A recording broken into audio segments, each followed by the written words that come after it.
Can't decide and torn between a romantic, comedy, action, or an indie film to watch for the weekend? Well.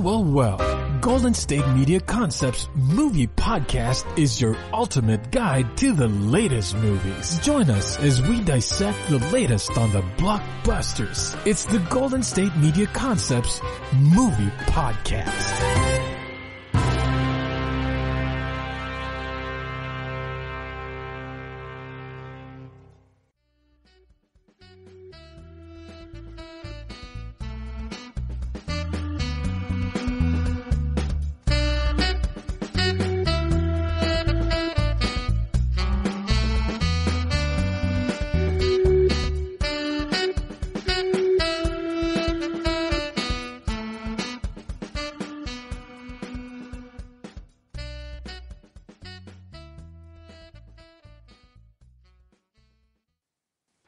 Thank you for tuning in to the GSMC Movie Podcast, brought to you by the GSMC Podcast Network.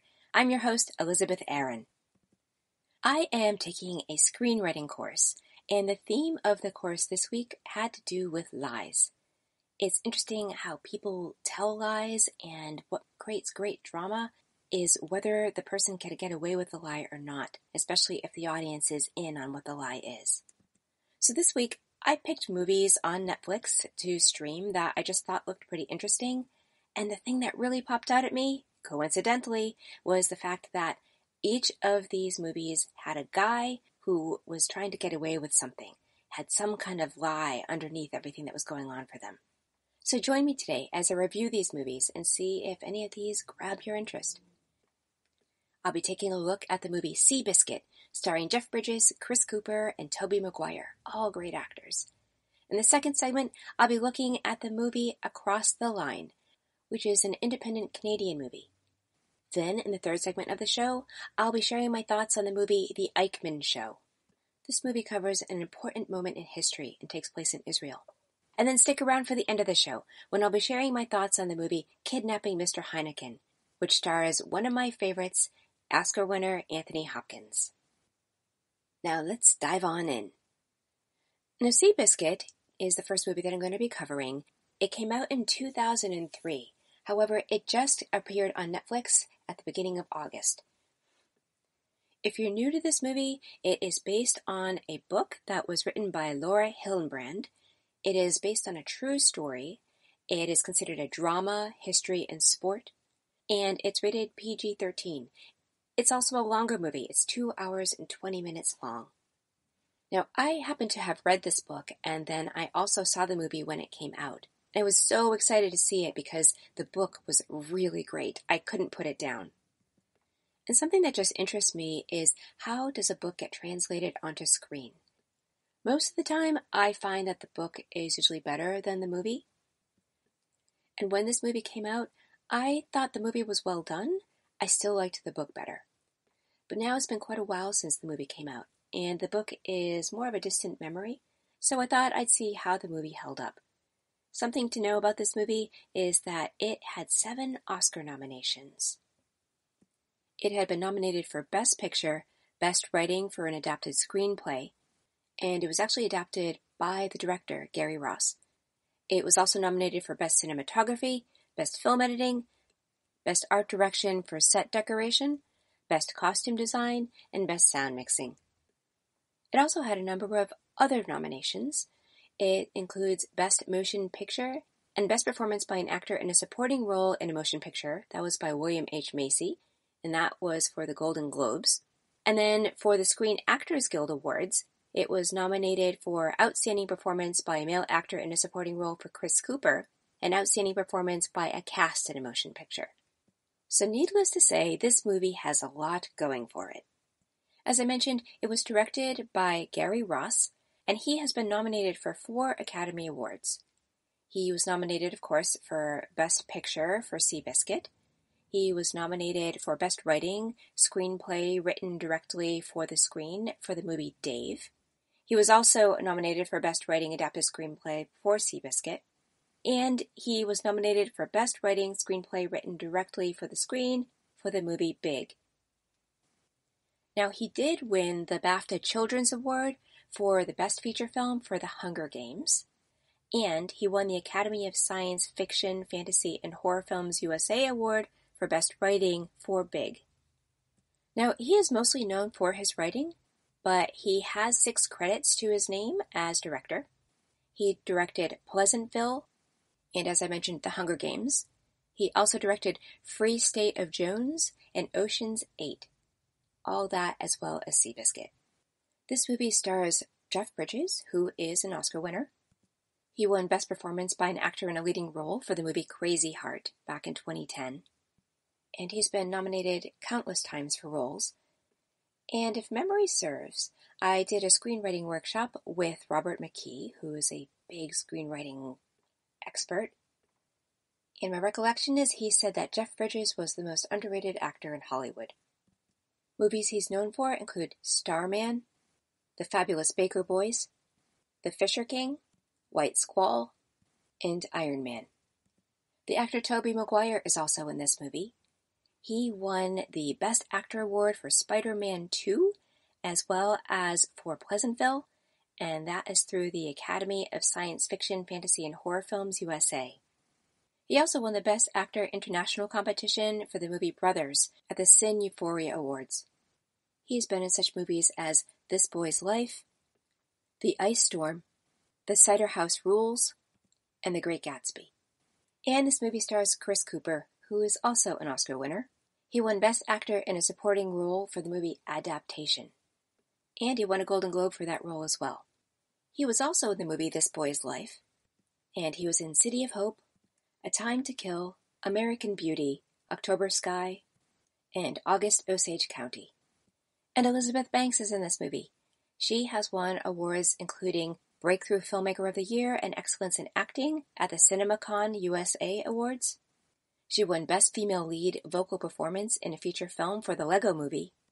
That's for the Behind the Voice Actors Awards. And she's been nominated for 3 Primetime Emmy Awards, 1 for the TV show Modern Family, and 2 for the TV show 30 Rock. In these cases, it's for Outstanding Guest Actress in a Comedy Series. Seabiscuit is a fascinating story. It's about 3 men's lives who converge, along with a horse's life, to make history. It takes place in the Depression era, and times were tough. Jeff Bridges plays the character Charles Howard, who ends up being an amazing entrepreneur who makes his riches selling cars. And while the Depression hit, he still seemed to be pretty solid in terms of his finances. However, he suffers a tragedy within his family, and it's very hard for him to move forward. And also, as somebody who is selling cars, he has essentially given up on the idea of horses. But after this family tragedy, he gets exposed to horse racing, and he starts to think about horses a little bit differently. We are also introduced to Chris Cooper's character, who is named Tom Smith. He is a horse whisperer. He knows how to capture horses who are in the wild. He knows how to tame horses. He knows how to heal them using herbs and physical therapy.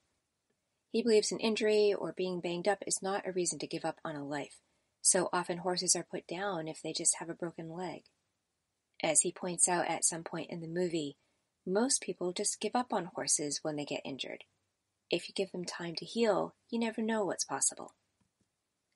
Tobey Maguire's character is Red Pollard. Red is a jockey. He demonstrates a gift when he's young of riding horses. And when the Depression hits and his family is desperate, his parents send him to live with a man who has horses, so he can work with the horses and race with them and develop his abilities even further. And this way, his parents don't have to foot the bill of feeding one more mouth. It was a heartbreaking decision that his parents made, but it put Red on an amazing path that allows him to truly test his full potential. Now, the 3 of these men unexpectedly meet up in Mexico. And this is also where Charles Howard meets his future wife, Marcella. So it's kind of like all paths lead to Mexico. That's because in the Depression, Mexico was the place to be. It was a place where people could drink and let down their hair in a way that was not really possible in the United States, where things were so depressed. Marcella and Charles meet at a horse race, and they find that they are very compatible, and they decide very quickly to get married. And then one night, Charles Howard sees Tom Smith. Tom Smith is with a horse, He has a pan over an open fire. He is camping out instead of staying at one of the hotels nearby. Out of curiosity, Charles just goes over and chats with him. He'd been told that Tom Smith was a strange soul and probably someone to stay away from, but he was curious, and he found out that Tom Smith was a very valuable person. He seemed to know horses inside and out, and had a philosophy of life that Charles really liked. He asked for Tom Smith's advice on finding a great racehorse. And Tom Smith's instincts are so good that he has a pretty clear idea of a horse that keeps getting passed over but might just be the ticket. The fact is, though, this horse has been traumatized so much that he refuses to calm down.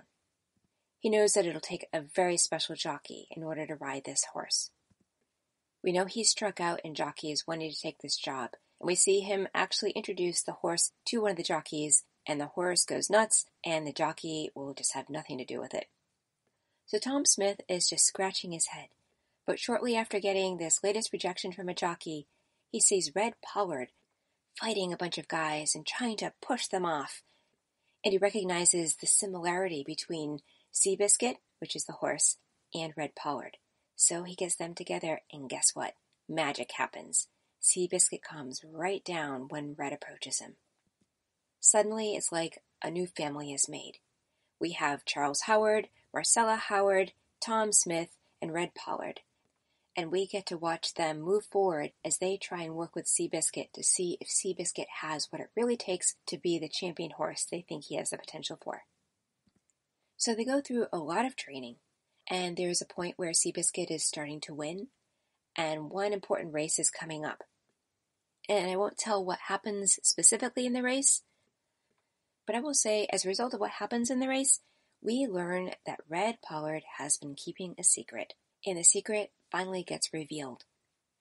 And a decision has to be made as to whether the secret was bad enough to let Red Pollard go.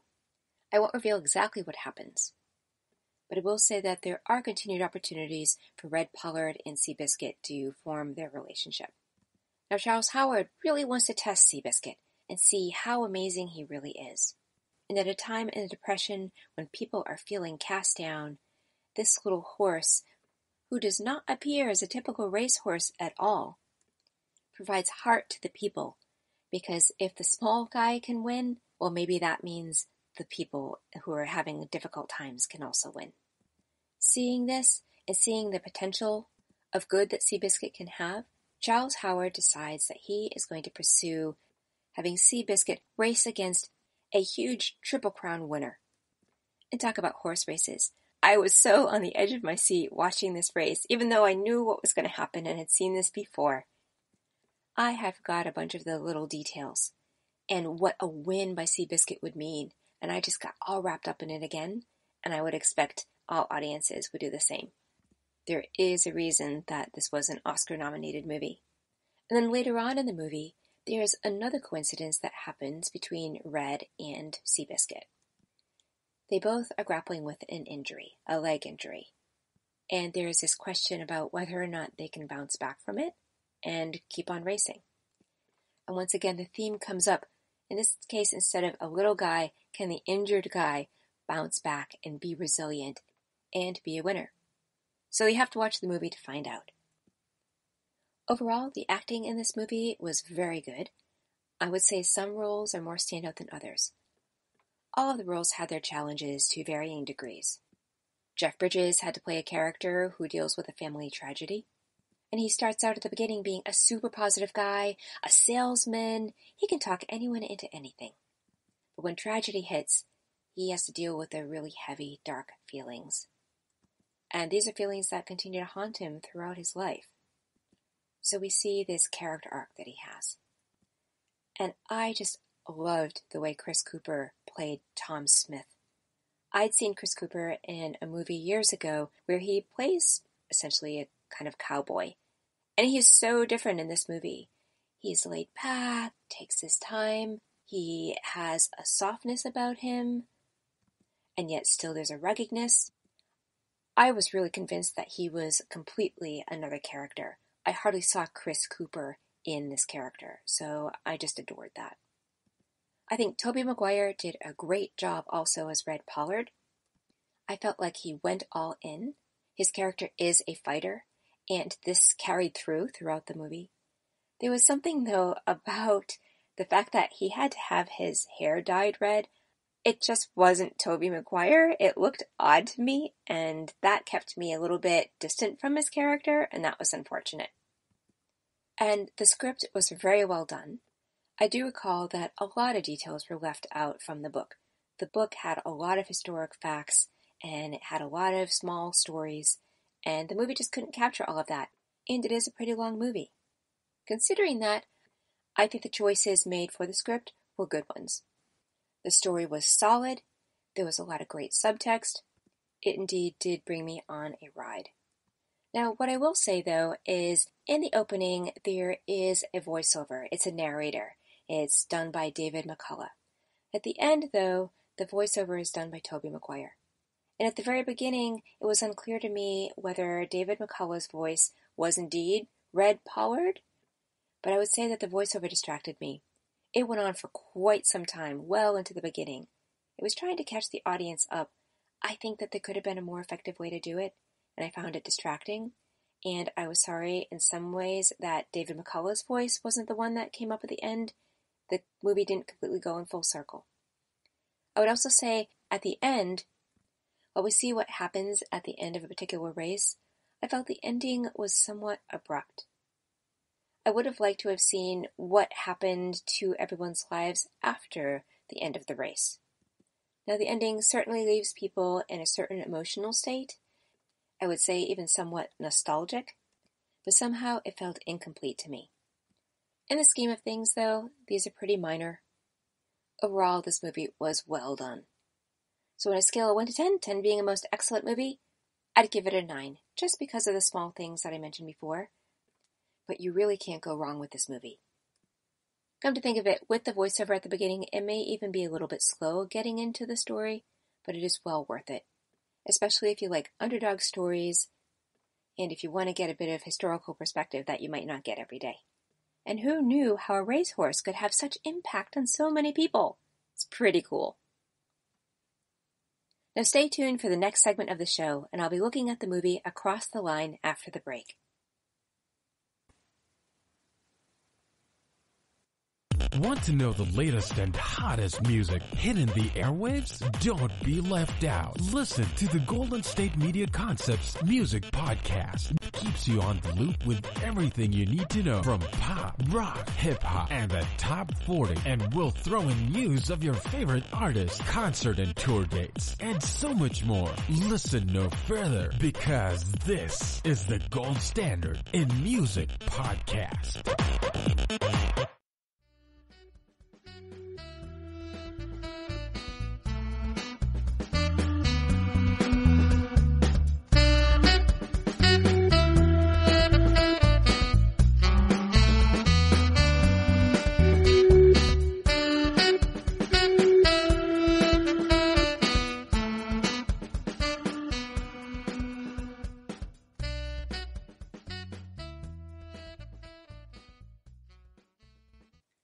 Thanks for joining the second segment of the show. I'm your host, Elizabeth Aaron. In the last segment, I talked about the movie Seabiscuit. I'm now going to discuss the movie Across the Line. This movie was made in 2015, but it is a Canadian movie. It was made in Nova Scotia, and it made its appearance in the United States in 2017. It's an hour and 27 minutes long. It's not rated, but I would guess it should be at least PG-17. It's an independent film, and it won a number of awards. It won Outstanding Female Actor in a Supporting Role for Jackie Torrens at the ACTRA Awards. It won Best Atlantic Feature Film at the Atlantic Film Festival. It also won Best First Feature by Director X at the Canadian Film Fest, as well as Best Actor for Stephen James at that same festival. And at the Screen Nova Scotia Awards, it won Outstanding Female Actor in a Supporting Role for Jackie Torrens, an Outstanding Male Actor in a Supporting Role for Simon Mutabazi. The director, as I mentioned, is named Director X. Apparently, previously he went by the name Little X, and he has a number of festival awards as well as one win. Outside those I mentioned for Across the Line, He won Video Director of the Year at the BET Awards. He has directed quite a few short films. He has also directed episodes of the TV series Backstage, as well as the series October Faction. He directed the TV movie Center Stage On Points, and the feature film Superfly. The actor Stephen James plays the main character, Maddie Slaughter. He has been nominated for a Golden Globe Award, and that was for Best Performance by an Actor in a Television Series Drama for Homecoming. He also won the Best Ensemble Award with the rest of the ensemble for the cast of Selma at the Black Film Critics Circle Awards. And he was nominated for a Primetime Emmy Award for Outstanding Actor in a Short-Form Comedy or Drama Series for Free Ray Sean. And as mentioned before, he did win the Best Actor for Across the Line, this movie that we're looking at today, at the Canadian Film Fest. Other movies that he's been in include Perfect Sisters, Pride of Lions, If Beale Street Could Talk, and Race. And Sarah Jeffrey stars in this movie. She plays the character Jamie Crawley, who is the love interest of Maddie Slaughter. And she's been in quite a bit of television. She's been in series such as Wayward Pines, Rogue, Shades of Blue, and Charmed. Netflix describes this movie as a young black NHL hopeful living in a racially divided Nova Scotian community finds his career prospects in jeopardy when tensions in his community come to a head. I think that's a very accurate description of this movie. It seems like the focus of this movie has to do with how racial tensions can really throw someone off their path. In this movie, case in point is Maddie Slaughter. He is an amazing hockey player. He impresses everybody and he is outstanding. He claims himself that he has worked doubly hard, triply hard, to be able to get to the level that he is at. There is an athletic scout who is after him. Maddie talks with his parents about the possibility of signing with him, and they are in agreement if it's what Maddie wants, so Maddie goes ahead and does this. This essentially means that his prospects of getting into the NHL are very good. But in order to maintain his prospects, he has to make sure that he has a very clean record. A theme that comes out is you have to have a very clean record anyway just to get into a sports league professionally, but if you are a person of color, the pressure is even higher on you. There is no wiggle room for any kinds of screw-ups. Yet because Maddie lives in a community that is very racially tense, all kinds of things transpire, and he gets caught up in it no matter how hard he tries to avoid it. Even when things are not his fault, his unintentional participation has a profound effect on his potential career ahead. There are a number of things that demonstrate the racial tensions in this community. We see signs of it within Maddie's own family. He has an older brother who seems somewhat envious of Maddie's potential successful future. His brother himself has had not much success. He doesn't want to go down the path that his parents want him to go down, which would entail him probably working in some kind of office environment with white people. What it leaves him with is hanging out with people who are not necessarily on the up and up. While he doesn't get into drug dealing, as it seems, he is in human trafficking to an extent. He's a pimp, and he treats women as if they're just objects. Maddie's parents don't approve, and Maddie doesn't either. Maddie is put in a situation where he's in a car with his brother and two women that the brother is pimping, and the police pull them over.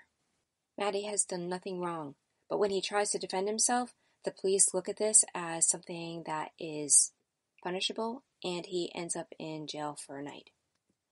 It's after this event that we learn how precarious Maddie's standing is with this scout. The scout warns him to keep his record clean. Maddie agrees, and he does to his level best to stay out of trouble. Yet circumstances seem to come to haunt him. He has had a positive but pretty innocent relationship with this girl Jamie. Jamie is half black and half white. She's punk and really stands out in school. But as we learn, she likes this. It's better than being seen as someone who is half black and half white. At least she's seen for her punkness. And she has a boyfriend who is white. And the boyfriend has a best friend who is very prejudiced and doesn't like black people at all. Any chance there is for him to get into a fight with a black person, he will take advantage of it. There's a point where Jamie's boyfriend listens to his friend, and the friend essentially tells him that he needs to be the one in charge of Jamie. Jamie will not put up with that and essentially breaks off the relationship. This leaves an opening for her and for Maddie to get together. Maddie's already been tutoring her in math. They already have a strong connection, and so they start to form more of a love bond.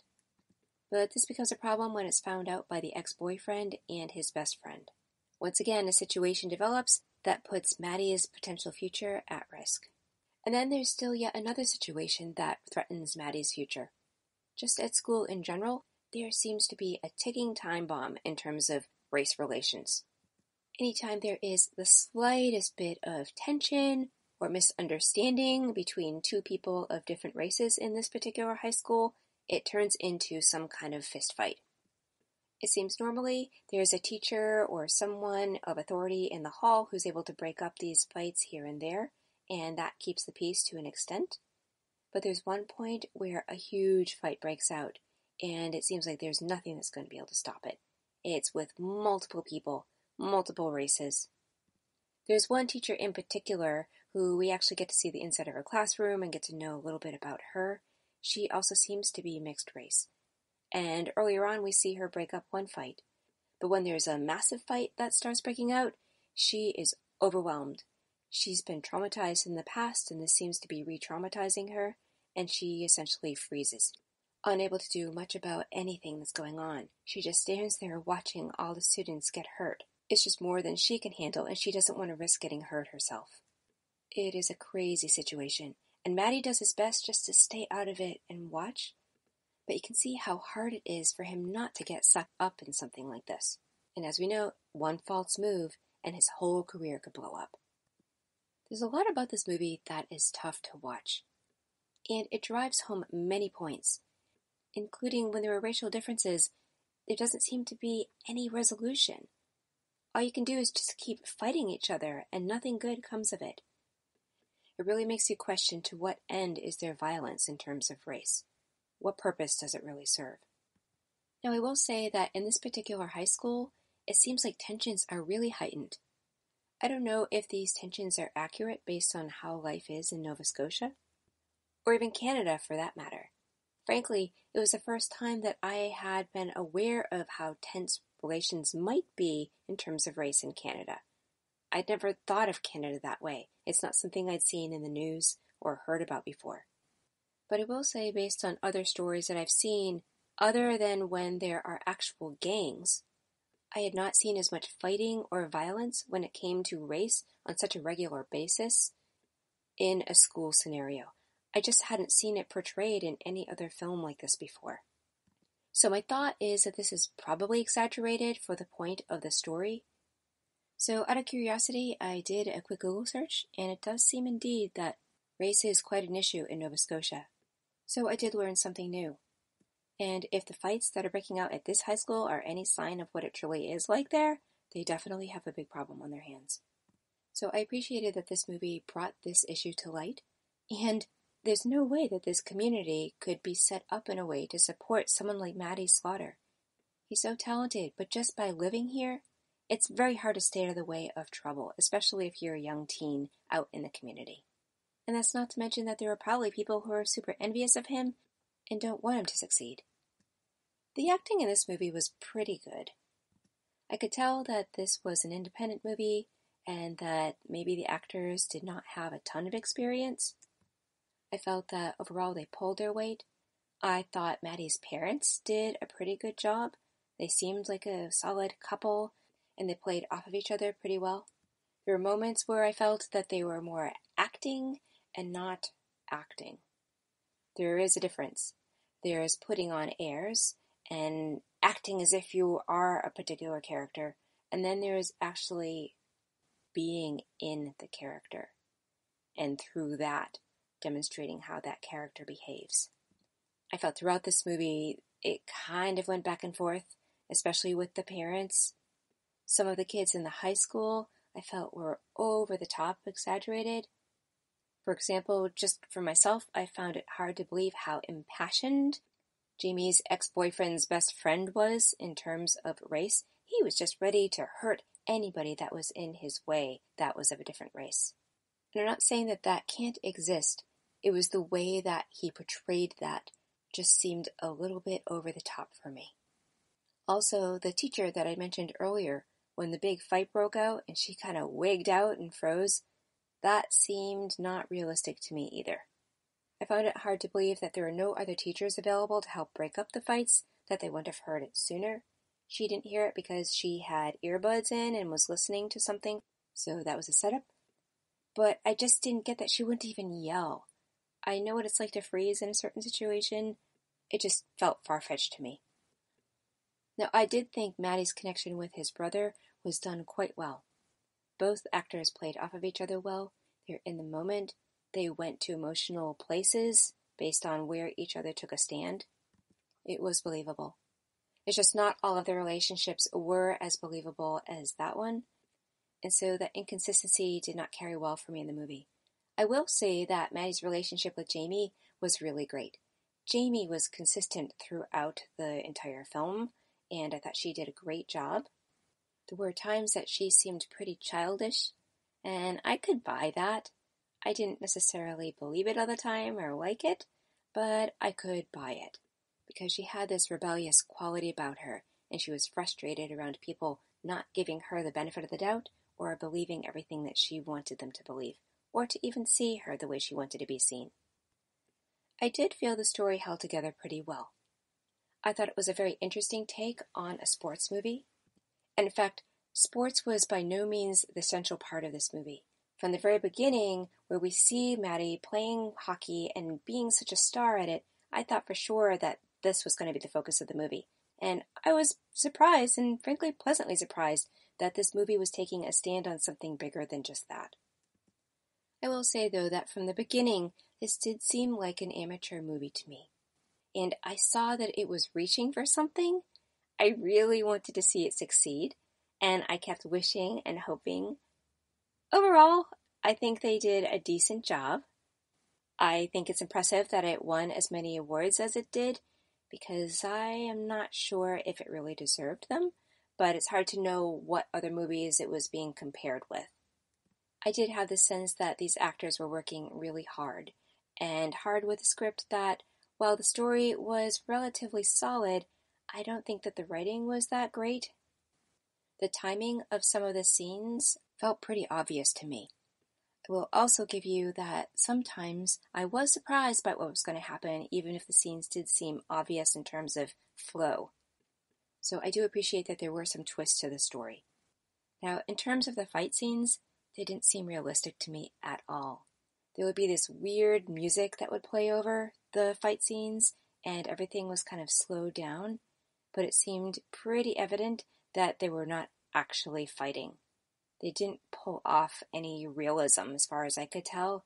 They were just making these motions with arms going in the air and hugging each other, and I just didn't buy that at all. So I give this movie a lot of credit for trying to accomplish something big. I appreciated that it aimed and kept aiming to reach what it was setting out to achieve. Sometimes movies will just fizzle out, and I don't feel this did that. And I think the ending was very poignant. In terms of today's theme around guys trying to get away with something, I would say with this movie, we see this playing out all over the place. There are the white guys who are trying to get away with attacking the black guys. There's Maddie trying to get away with some level of innocence in order to keep the potential for him being in the NFL alive. And there's Maddie's brother trying to get away with doing illegal activity to earn his living. And these just to name a few. That said, I think it's definitely an amateurish movie. It has valuable themes and interesting characters. I think it is worth the watch if, based on the things that I've described, are of interest to you. But in terms of high quality and keeping your attention, I think that it needed some work.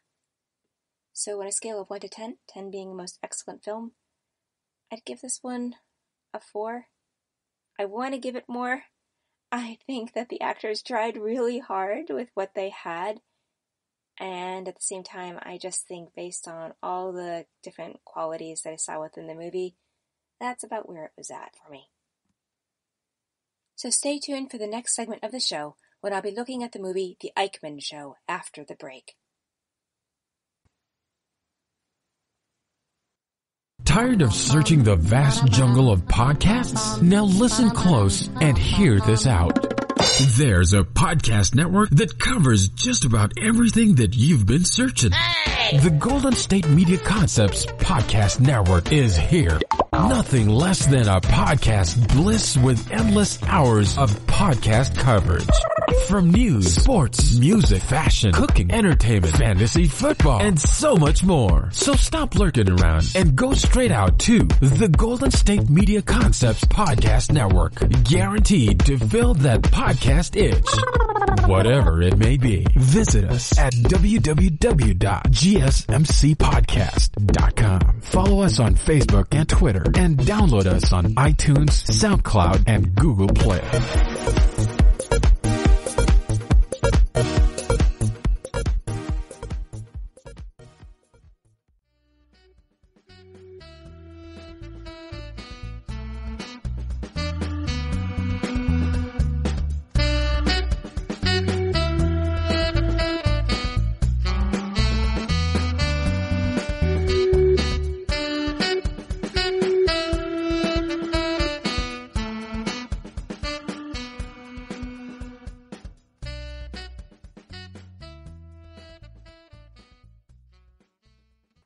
Welcome to the third segment of the show.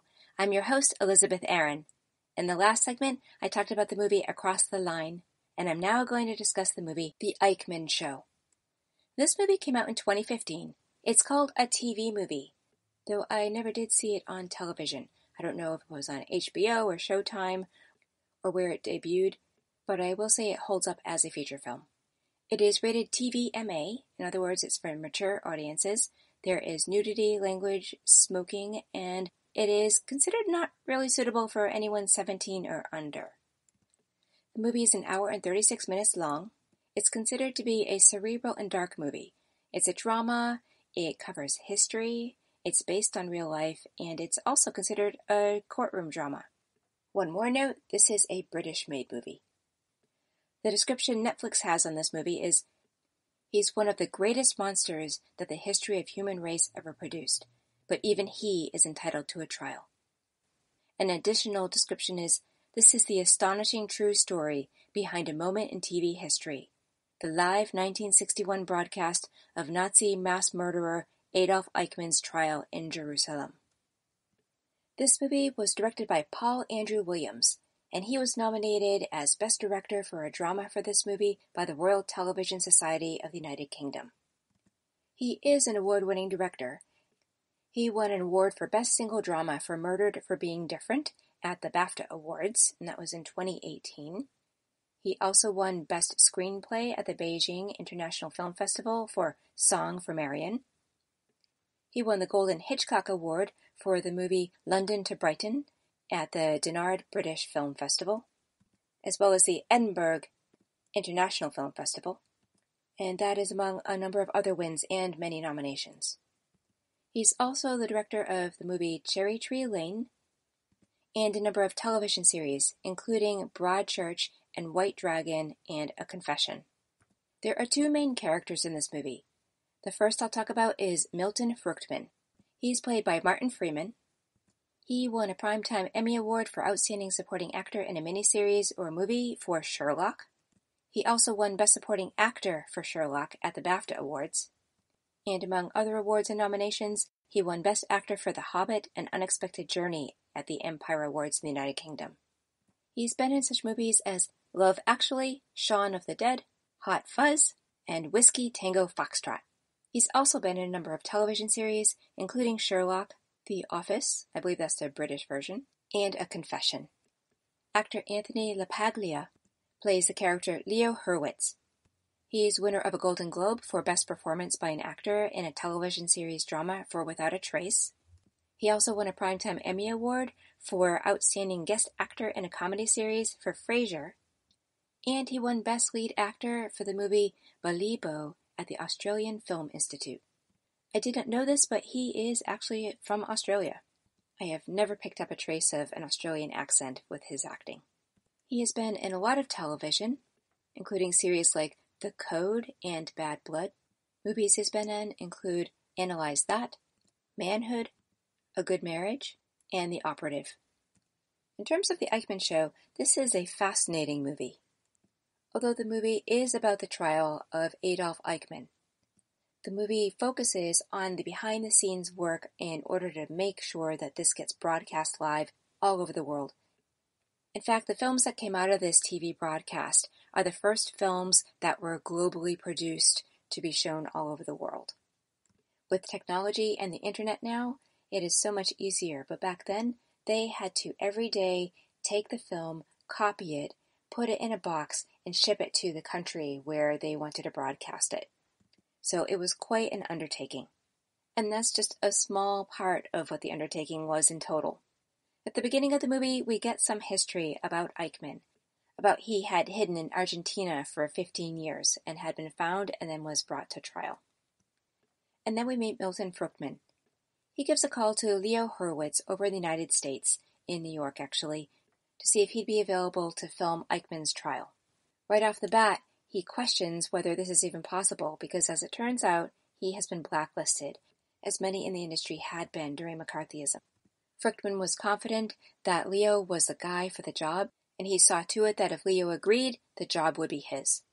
So Leo travels all the way to Israel, only to find out that there has not yet been formal approval of how the cameras are going to be set up in the courtroom, and it could be that the whole filming is going to be bust. When Leo learns about this snafu, he gets discouraged, he's doubtful, and he's cynical about whether or not they're going to be able to pull this off. As the producer, Milton, not without his anxiety, really sees the end game here. He sees how important this filming is, and he is going to do everything in his power to make sure that they can pull this off.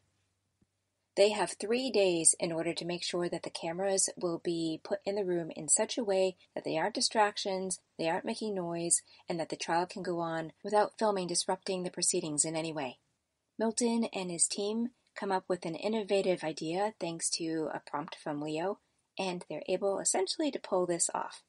The whole drama around getting this set up so that they can make it happen in and of itself is fascinating. And though there wouldn't be a movie without knowing that indeed they were able to move forward in filming the trial, the way this part was written and pulled together was very dramatic and had me on edge. Besides knowing what was going to happen, I didn't know how it was going to happen, and it was achieved in a creative, surprising way. Another aspect of the plot is that Milton receives a death threat.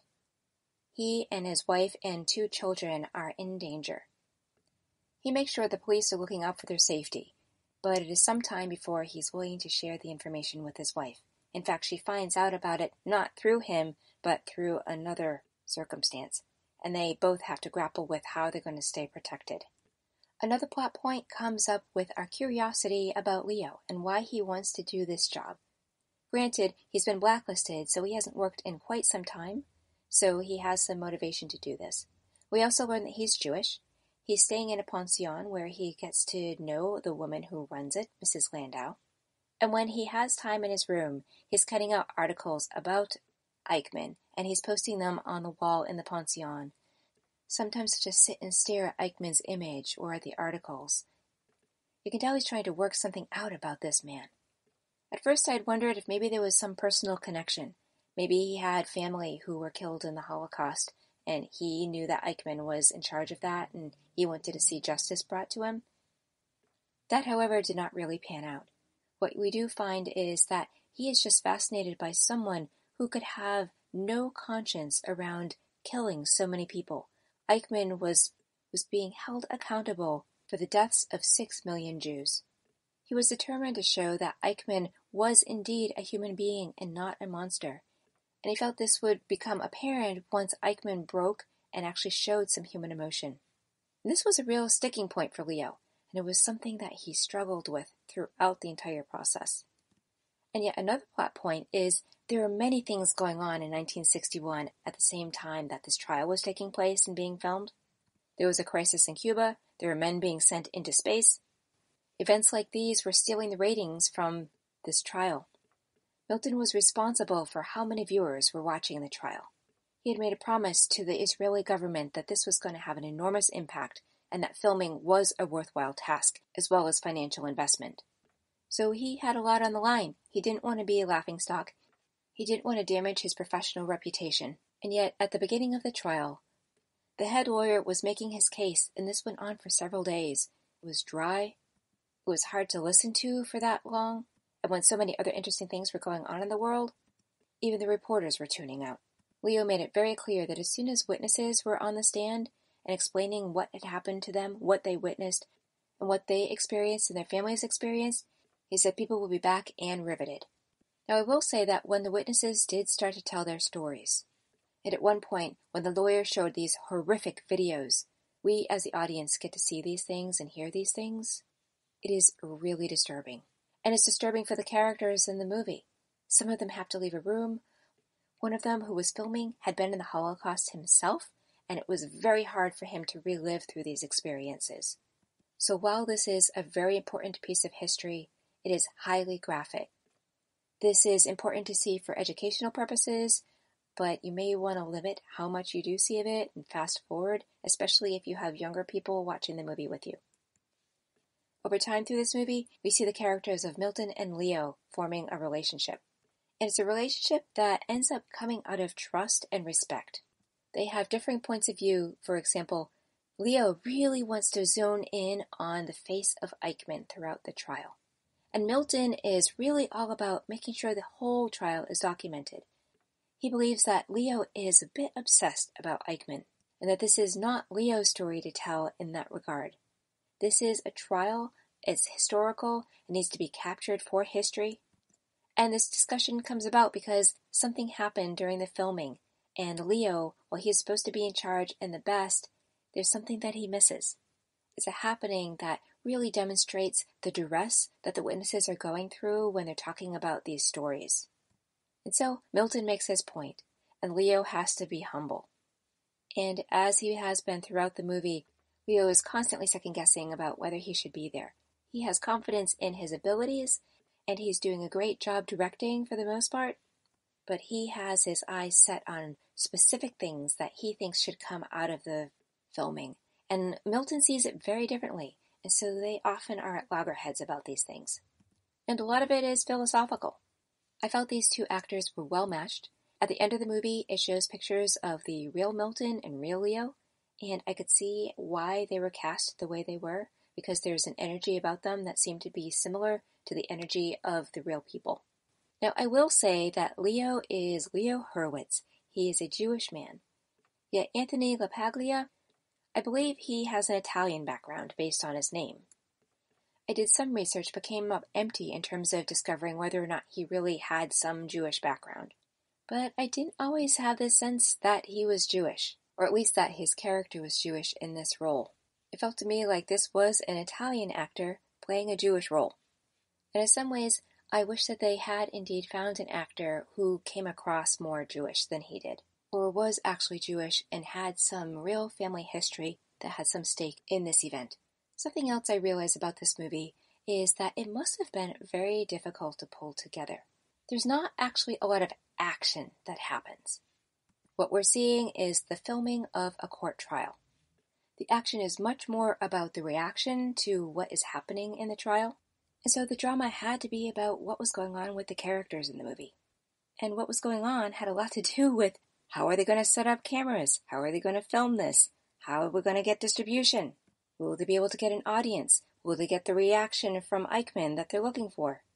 It's a lot of wait and see, a lot of individual beliefs that get in the way of things, and I felt the screenwriter came up with some really great solutions in order to help move that story forward. Granted, this is based on real life, but I expect that some dramatic license must have been taken. Something that was also pretty incredible in this movie is the number of Holocaust survivors that were represented in the film. It was 1961, and that was not that many years after the Holocaust had actually ended. And this was Israel. And many people went to live there after all the atrocities and the war ended. It was a place where they could heal. They could be among other survivors. There is a poignant moment where Mrs. Landau, who heads up the pension where Leo is staying, she's been able to listen to the trials on the radio. She herself was a Holocaust survivor. And there's a lovely scene where she talks to Leo about how important his work is, how it has impacted her in terms of being able to have a voice and be able to be heard and seen. And that is a message for Leo on behalf of her and all of the other survivors who felt similar to the way she had. And then she gives Leo a little gift just to thank him. At first he doesn't want to take it because it is his job after all to do what he is doing. But it becomes clear that this isn't any job. It is tough sitting there and listening to all the atrocities that had happened. There are some scenes where people who are working on the filming, especially when they watch the film footage that is being shown to Eichmann of some of the atrocities, they can't stomach it anymore and they have to leave the room.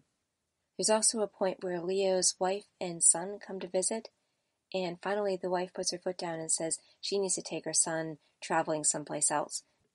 She doesn't feel it's good for him to stay with his father day in, day out, and bear witness to all of the torture.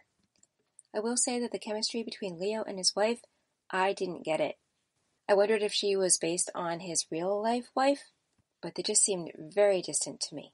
Meanwhile, Milton and his wife, they seemed really well matched. The actors seemed to have chemistry, and they seemed to have a genuine appreciation, admiration, and a love for each other. And in terms of the end of the movie, what we essentially learn is what we have seen throughout the entire movie. Filming this trial has been a remarkable feat.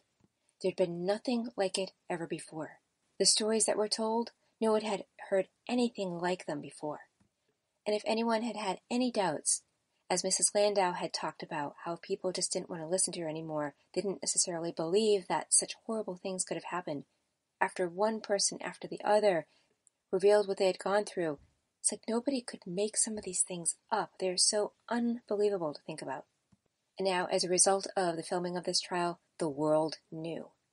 And hopefully this was going to help make sure that this wouldn't happen again. It was there for people to bear witness and to have some level of conscience about it. So this movie, as I mentioned at the top of the segment, is a fascinating movie. Did I like the movie? It's hard to say. The topic is a tough one. I can say I was glad to know about this historical moment and what happened behind the scenes. It gave me new information, and it gave me added appreciation for what had happened in World War II. I left the movie feeling numb. There were moments where I felt really shaken up. I will say that I saw this relatively late at night, and I was able to sleep. But I will say that my sleep was rather restless. So that is definitely something to keep in mind. In terms of the theme for the show, though, it is of course Eichmann, who tries to get away without being held accountable and responsible for the death of so many Jews under his watch. So I would recommend this movie. It's well acted, it's a good movie, but keep in mind the caveats that I've laid out. So on a scale of 1 to 10, 10 being a most excellent movie, I would give this movie an 8. It is well done, but it's definitely an intellectual movie. It is not a date movie at all. It's a good movie if you want to learn more about the Holocaust, about World War II, and also about how history reflected back on those times. But this movie is more of a stand-up movie for me because of the stories that I heard and the footage that I saw versus the story of the movie itself. It is the history that really stayed with me. Now stay tuned for the next segment of the show when I'll be looking at the movie Kidnapping Mr. Heineken after the break. Watching TV has changed over time. Streaming has become the new norm. That's why Golden State Media Concepts television podcast dives headfirst to the world of cord cutting. Want to be on the loop of what's hot in Netflix? Or if it's not a preference, what about original shows in Hulu? We've got you covered. Join us as we fill in the blank and talk about movies to stream and what show you should be binging. This is the Golden State Media Concepts television podcast.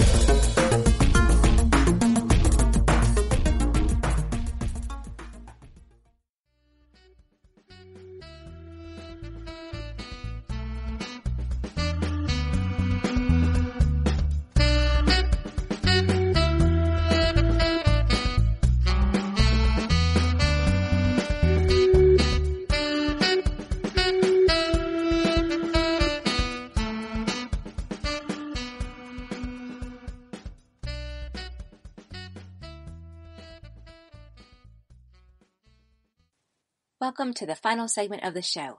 I'm your host, Elizabeth Aaron, and in the last segment, I talked about the movie The Eichmann Show. I'm now going to discuss the movie Kidnapping Mr. Heineken. This movie came out in 2015. It's rated R mostly because of the language that's used. It's an hour and 34 minutes long. It's a suspenseful movie, and it's a movie based on real life. It's also based on a book. The book is called The Kidnapping of Alfred Heineken, and it's by Peter R. de Vries. He is a well-known crime reporter in the Netherlands, and the movie takes place in the Netherlands. This is also a drama, and it is a British movie.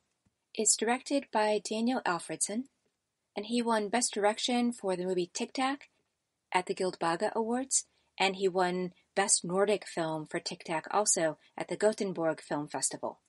This is among several other wins and nominations for him. Other movies he's directed include Stray Dogs, The Girl Who Played with Fire, The Girl Who Kicked the Hornet's Nest, and Echoes from the Dead. Jim Sturgis plays the main character. His name is Cor van Hout. He has won a Best Actor award for the movie Heartless at the Fantasporto Awards.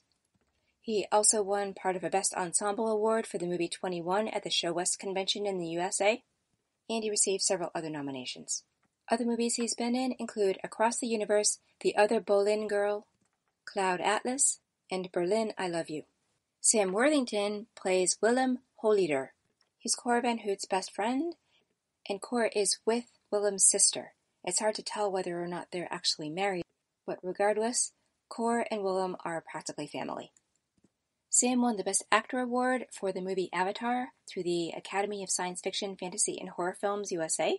He also won Best Actor for Avatar for the Australian Film Institute and the Empire Awards in the United Kingdom, as well as for the Teen Choice Awards. He also won an award for Best Actor in a Leading Role for the movie Somersault at the Australian Film Institute.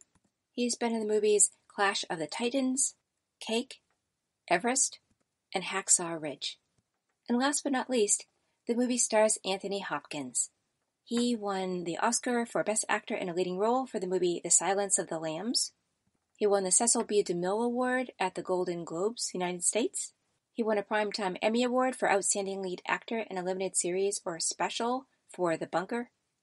And he won a Best Actor BAFTA Award for The Remains of the Day, as well as an Academy Fellowship Award, among many other nominations and wins. He's known for the movies Howard's End, The Remains of the Day, Shadowlands, Meet Joe Black, Instinct, The Human Stain, Hitchcock, and The Two Popes. The description on Netflix for this movie is when beer magnate Alfred Freddy Heineken is kidnapped in 1983, his abductors make the largest ransom demand in history. I wasn't sure what to think about this movie when I saw the name of it. I was a little reluctant, but then I saw it starred Anthony Hopkins, and that sold me. So I thought I'd go ahead and watch it. I also suspected that it was a thriller, and so I was bracing myself for a lot of action. But actually, it was not exactly what I thought it was. The movie starts out where we see 5 friends get together. They're preparing to go into a bank and ask for a loan. Because of the title of the movie, I thought actually this might have been a robbery that they were going into, but we find out that they're actually pretty decent guys who are just down on their luck. Their circumstances are such that they aren't able to conduct business anymore. They've liquidated pretty much everything that they have. They own a building, but squatters have taken it over, so they have no rights to it, nor can they sell it or make any money off of it. Now, although there are 5 of them, it seems like the 2 core friends are Cor and Willem. They seem to be the leaders of this group and the ones that everyone else depends on. So being down on their luck, and some of them having families, and it turns out Cor's girlfriend, which is Willem's sister, is pregnant, they're under quite a bit of pressure to figure out how they're going to make a living. And at this point, they have tried everything. So on New Year's Eve, during their regular tradition of taking a boat down a canal in Amsterdam, the guys get together and Cor talks about how the only thing they really have is their freedom. And he asks them all if it's worth taking a gamble on the one thing that they do have in order to potentially be very wealthy. He suggests a scheme that probably means getting rich quick, and the scheme that Cor has come up with is to kidnap Mr. Heineken. Mr. Heineken, who is head of Heineken Beer, is worth billions. And so they want to make sure that they get enough ransom money so that each of them is going to be wealthy and free for the rest of their lives. So in the first part of the movie, we're introduced to this idea and to the circumstances of these guys, And the thing is, you just like these guys. They are regular blokes. You feel bad for them. And I found that I was surprised I was feeling compassion for them. There's a part of me from the beginning that wanted them to succeed, even though I knew that what they were going to do was not on the up and up. And with this setup, guess what? I was looking to see throughout the entire movie, were they going to get away with it? So they start putting together a master plan. What they recognize is they don't want to be seen by the authorities as someone who is easy to contend with. They want to have a threatening appearance, and they want to be intimidating so that they can indeed get what they want. So we see them putting an intricate plan together. Now, another little feature that I really like in this movie is how Mr. Heineken becomes something a little bit more personal to them. At the very least to Willem and Cor. It turns out that Willem's father, who Willem seems to have a rivalry with, he worked for Mr. Heineken for many years. It seems one of his prized possessions is a photo he has of him with Mr. Heineken. Now, Willem seems to have some level of resentment about how his father was treated when he worked for Mr. Heineken. And it is this disagreement among just a personality clash that causes a lot of tension between Willem and his father during a family visit. So for Willem and Cor, kidnapping Mr. Heineken in particular has some added meaning. As this group of men starts putting their plan in action, I am impressed. They seem to really have their act together. Seems like they thought of everything. They seem to be operating at the level of these professional crime groups. One thing, though, is that they do have some level of humanity. For example, at one point, they choose to do an operation that involves having guns. And throughout the entire operation, there's a lot of shooting, but no one gets hurt. And this is intentional. They don't want to hurt anybody. It seems ultimately what they want is just to be able to get their money and move forward with their lives. But as their plan comes together and they finally do the deed and get Mr. Heineken and have him held hostage and they've put out their ransom notice, things don't quite go according to plan. This is where we get to see how much resilience they actually have. And that's both as individuals and as a team. What was supposed to transpire in probably less than a week for the ransom money to come to them and for them to be able to release Mr. Heineken, it takes much longer than expected. And the longer it takes, the more time the police have to try and track down leads as to where Mr. Heineken might be and who's responsible for taking him. It also gives the group room to crack. The worst in each other starts coming out because they're so tense and so paranoid that they're going to be caught. We get to see them bicker and we get to see their trust start to disintegrate. It actually, to me, seems like a really fun role for an actor to play. Now, I also really appreciated what Anthony Hopkins brought to the role. He plays Mr. Heineken. He remains pretty calm, cool, and collected, and he seems to have a method to his madness, though it is not necessarily clear to the men. At first, the men are very careful not to speak, not to reveal anything. Anytime they go see him, they have a mask on, so they are disguised. But Mr. Heineken, being lonely and being probably a very brilliant man, being the wealthy man that he is, he starts playing demands on them. And through this, he starts to understand these guys and finds out that they are pretty good-hearted in the long run. He also starts trying to get personal with them, asks them questions, says things that push their buttons to get reactions from them. He is working them and trying to break them down, but he keeps it on the down low. We as the audience get to figure out if this is something that's intentional or if it's just kind of who he is. But through this, little actions happen that start putting the guys at risk. For example, Mr. Heineken keeps requesting Chinese food. In particular, he wants bang bang chicken. Well, one of the guys who's responsible for helping to feed Mr. Heineken orders the bang bang chicken day in and day out. But he must be pretty much a regular at this Chinese restaurant because the guy at the register knows him and he keeps questioning him like, "You are a sweet and sour guy. You always get sweet and sour. Why suddenly a change for bang bang chicken?" Now, why one of the friends who's responsible for kidnapping Mr. Heineken doesn't go to different Chinese restaurants over time, it's not revealed. Maybe it's just this is the one that's closest. Maybe they're not near any other Chinese restaurants. Imagine there's some good reason. But they don't have to deliver exactly what Mr. Heineken is asking for, and yet they do. And as I mentioned, it may be causing more problems for them than they bargained for. Now, the acting among these guys is great. They play off of each other really well. You get to know their personalities well. With 5 guys, for me it was a little bit hard to track who was whom. Some of them you see a little bit more than others, and sometimes I had trouble keeping some of them apart. But in terms of Cor and Willem, those were, as I said, the 2 main characters in this group of 5, and they were very clearly defined. There's also a lot of good subtext in this movie. For example, when this group of 5 starts putting their plan into action, they need to pull off some stunts. And one of the stunts gets a lot of notoriety over the radio and in the newspapers.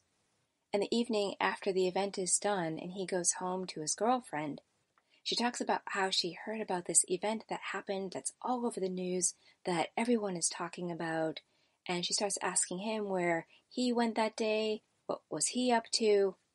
And as members of the audience, we know exactly what he was up to, and we get to find out if he's going to be honest, and if he isn't, how is that going to impact his relationship with his partner. I'll also say that this movie really had a lot of detail. It had a lot of little moments where you wonder what is going to happen next. You get to see the growing change in these characters as time goes on, and they're not sure if they can maintain keeping Mr. Heineken as a hostage. And the movie's only an hour and 34 minutes long, and I felt like I had been away, caught in their web for probably several hours at the very least. And that's in a good way. I don't want to reveal what happens at the end and whether or not they got away with it, but one thing I do want to say is Mr. Heineken at some point points out that you can run but you cannot hide. And this is enough to get under their skin. Through all their plans, something that they didn't take into consideration was, what if things didn't go exactly the way that they thought? What if they ended up being suspects?